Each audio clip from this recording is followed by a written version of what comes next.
in here are some sunflower kits, yeah? Yeah, they've got like a pot, coin, yeah? Ah, sunflower weary of time, who counteth the steps to the sun, seeking after the sweet golden clime, where the traveller's journey is done, where the youth pine away with desire, and the pale virgin shrouded in snow arouse from their graves and aspire where my sunflower wishes to go. What I would say is grab one of those and take it home, yeah? Need some sunshine and water. Yeah?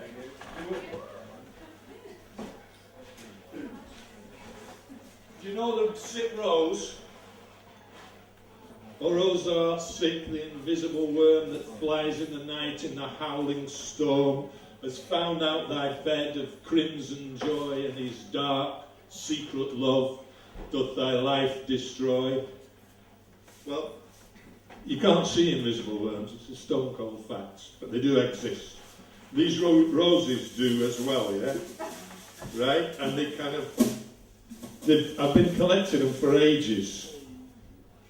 And like they've been flown over the world, you know, let alone the invisible worm that flies in the night. These roses have been flown around the world by people who aren't paid enough for them, for growing them. So, I just wrote this about the invisible worm.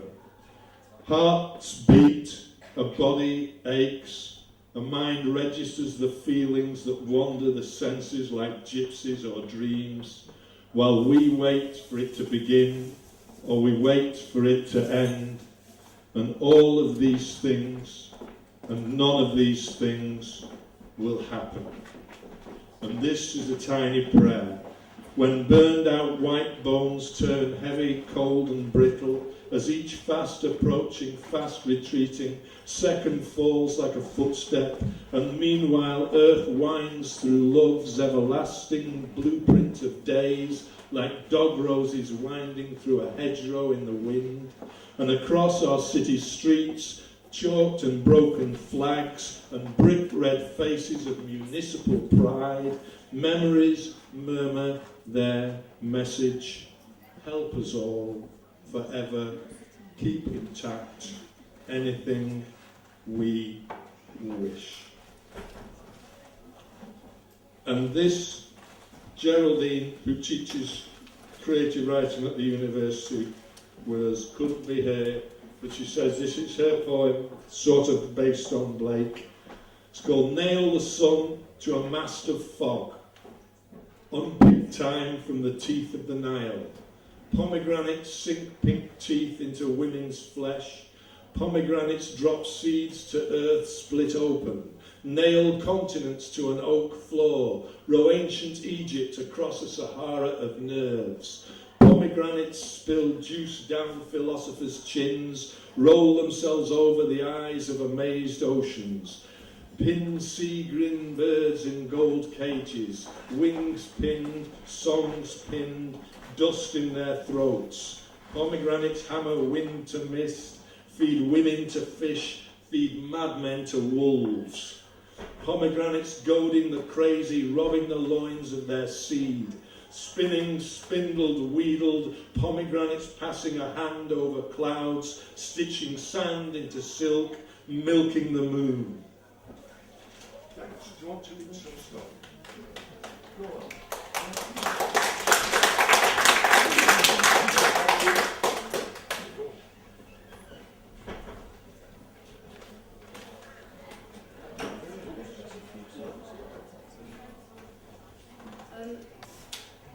I've got two really short pieces that I've written. First one's called England's Visionary. A poet, painter, visionary maker, a printmaker, a lover, a man, a believer in innocence and experience, in life and not following the plan, thrown towards us by royalty and government, understood by precious few, misjudged by many, once considered mad and a fool, his creativity and originality accused of smacking of blasphemy, now praised for significance and soul. Whatever his inner meanings may mean, enchanted we remain by the way in which his mind sculpted England's cultural ancestry. The second one is called Boundaries, and when we were doing some research about Blake, I was reading loads of the quotes that he said, and this is just like some of his quotes mixed together with some of my own words. Boundaries. Push boundaries of what you understand, because true method of knowledge is experiment. Take the hand of passion's demand, for love creates joyous merriment. Come live and be happy, because I want to show you that I can smile with silent delight. We curse the passing of time, and I anticipate my dreams, learning all the while that there is no such thing as impossible love. Thank you.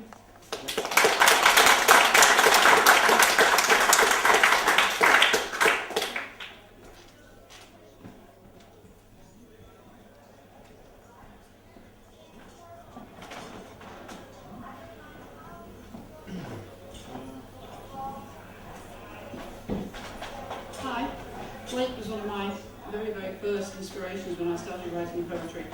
So first I'll start off with one or two bits of his own bits and pieces, which I've sort of put together under the title, How to Be Balmy. Improvement makes straight roads, but the crooked roads without improvement are the roads of genius. I always thought that Jesus Christ was a snubby, or I shouldn't have worshipped him if I thought he'd been one of those long spindle-nosed rascals. And then he wrote to a man called Haley, Thy friendship oft has made my heart to ache.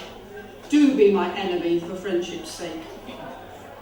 To forgive enemies, H does pretend, who never in his life forgave a friend. The errors of a wise man make your rule, rather than the perfections of a fool.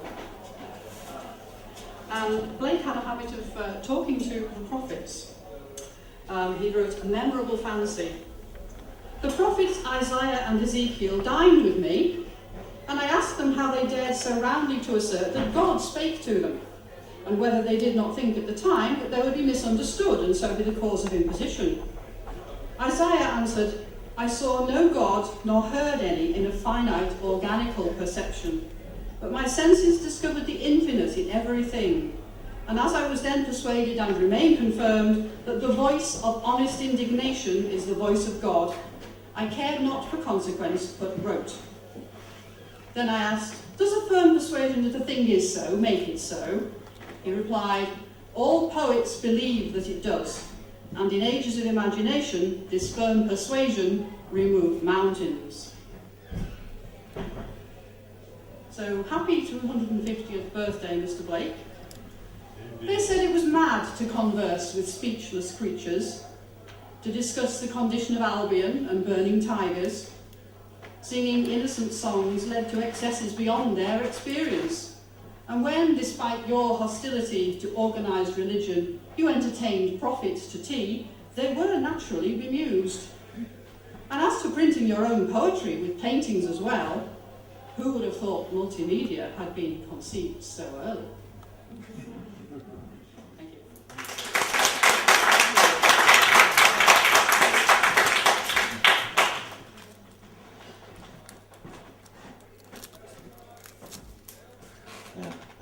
I was trying to look at things in innocence and experienced, like the echoing green and things to do with just the sensation that innocence isn't always best. This is called an English field. Why would you leave an English field? The verdant, safe smugness of its imperfect purity and plenitude.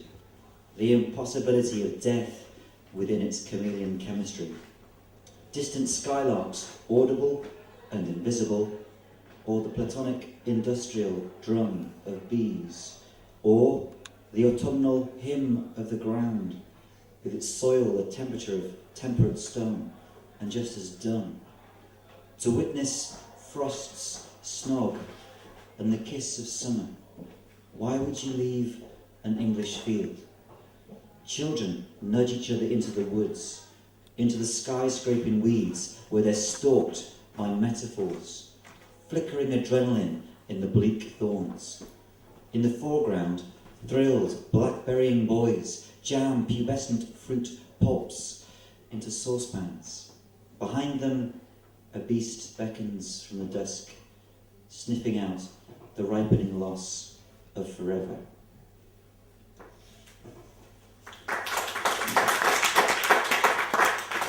And this is, I was in the Bank Gallery on Monday, along with Larry, an incredible puppet show, and a lot of other people, and I was just struck by this moment. This is called Arterial.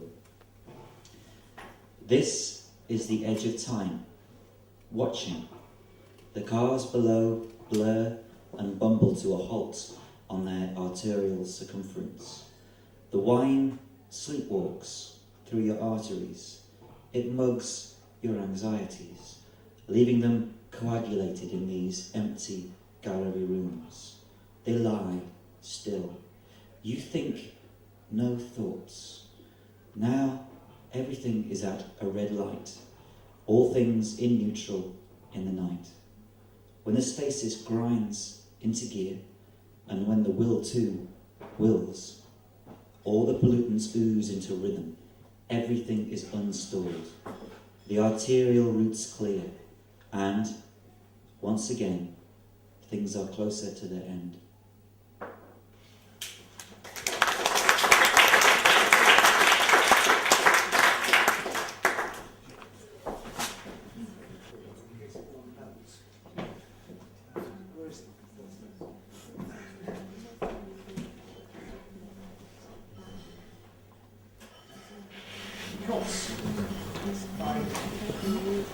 All that just there, everybody can see it. Okay? We're celebrating the 250th anniversary of the birth of William Blake.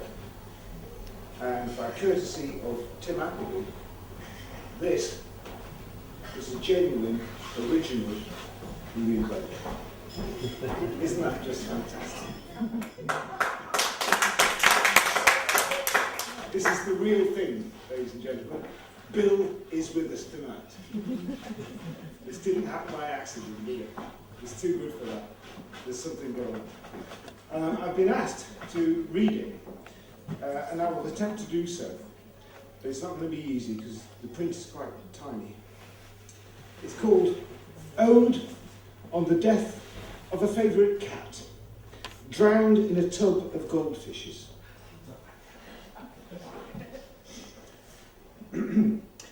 'Twas on a lofty vale's side, where China's gayest art had dyed the azure flowers that blow. Demurest of the tabby kind, the pensive Selima reclined, gazed on the lake below. Her conscious tale, her joy declared, the fair round face, the snowy beard, the velvet of her paws, her coat that with the tortoise vies, her ears of jet and emerald eyes, she saw, and purred applause. Still had she gazed, but midst the tide, two angel forms were seen to glide, the genii of the stream, their scaly armours Tyrian hue, through richest purple to the view, betrayed a golden gleam. The hapless nymph with wonder saw a whisker first, and then a claw, and with many an ardent wish she stretched in vain to reach the prize. What female heart can gold despise? What cat's averse to filth? Presumptuous maid, with looks intent, again she stretched, again she bent, nor knew the gulf between. Malignant fate sat by and smiled. The slippery verge her feet beguiled, she tumbled headlong in. 8 times, emerging from the flood, she mewed to every watery god some speedy aid to send. No dolphin came, no nereid stirred, nor cruel Tom, nor Susan heard. A favourite has no friend. From hence, ye beauties, undeceived, know, one false step, is ne'er retrieved, and be, with caution, bold.